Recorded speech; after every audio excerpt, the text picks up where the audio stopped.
One of my favorite islands in the Bay Area is the Farallons. Well, actually, there's more than one island, but you get the point. This video is on a few different occasions as I delivered goods out there for the nonprofit organization called Blue Point. They help the biologists on the island get all the gear they need to do their jobs and to survive out there in a healthy way. Some various footage going across your screen. I may or may not talk about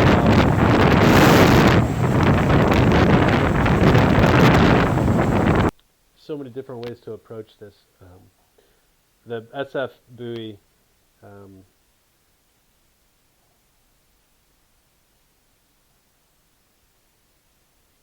this is these photos are taken by one of the pilot boat captains, and forget his name, but I should throw his name in the captions.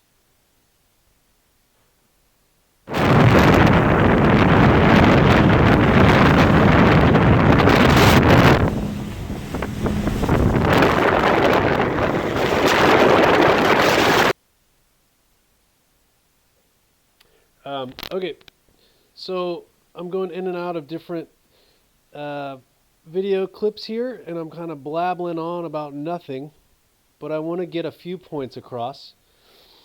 One, you need to go do a circumnavigation of the Farallons if you haven't. Do it during the fog, do it during heavy seas, do it on a bright sunny day, it doesn't matter. It's a beautiful area. The wildlife as you get close to the island is just amazing, and if you can see the wildlife on the island, you're doing something right. It's a difficult thing to get out there. You more or less need to volunteer in some capacity. You go out there as a visitor without permission, you will be taken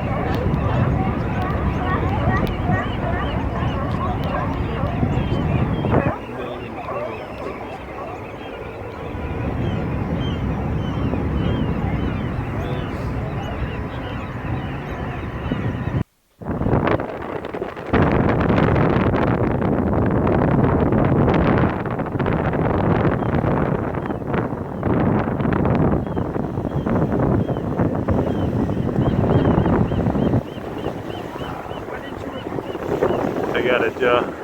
Well, you don't see that every day. That's fucking cool. Overall, the Farallons sit about 30 miles off the coast here. They are right on the edge of the continental shelf. They are granodiorite, which makes them a chunk of the continental plate. However, they sit west of the San Andreas Fault, and some would argue that that's the basaltic plate. Topographical map. There's some good terms on there of the local names. From a historical standpoint, that's me, by the way. Yay. Historical standpoint. Oh, look at the gull sitting beside me. Historical standpoint. Who was the first to see the Farallons outside the natives in the area? We don't know if Cabrillo saw the Farallons or not. He didn't write about them. His ships did move a lot farther north than latitude 38, but he did not say anything specifically about islands in this part of his cruise.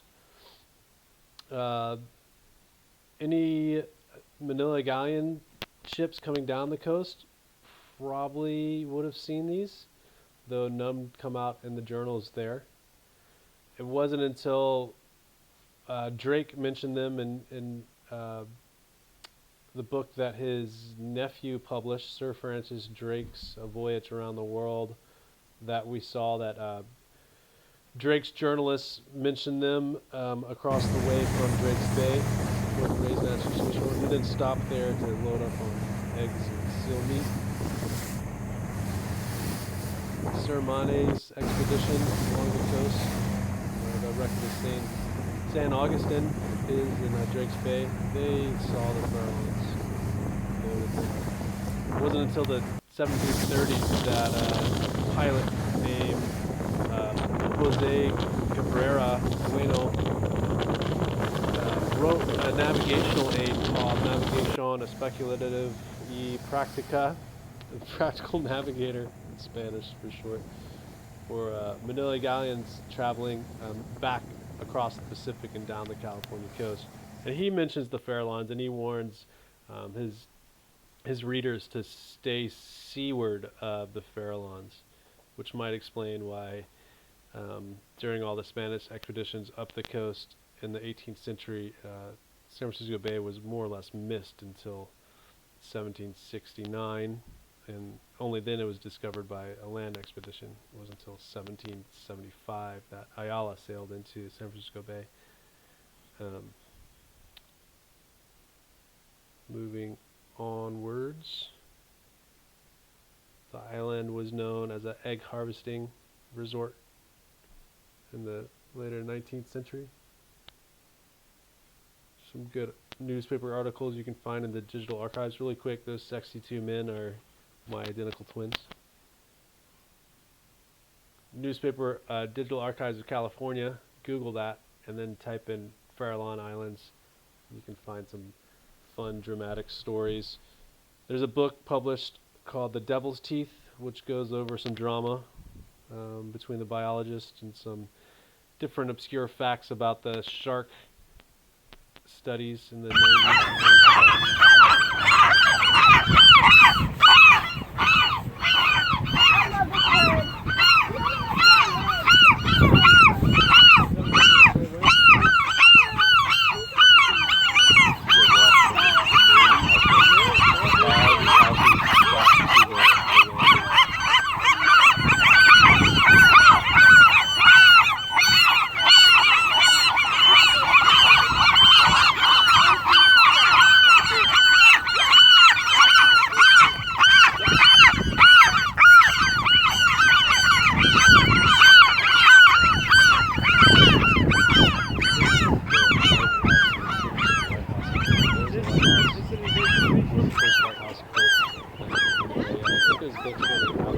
First of two Alcatraz.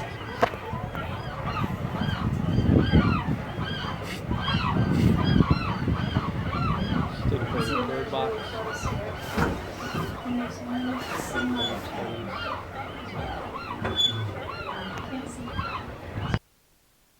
And more pictures of birds. I believe those are... I'm so bad with the bird stuff. Cormorants are there, the millions of cormorants on that eastern slope. There's rhinoceros, oculates, gulls.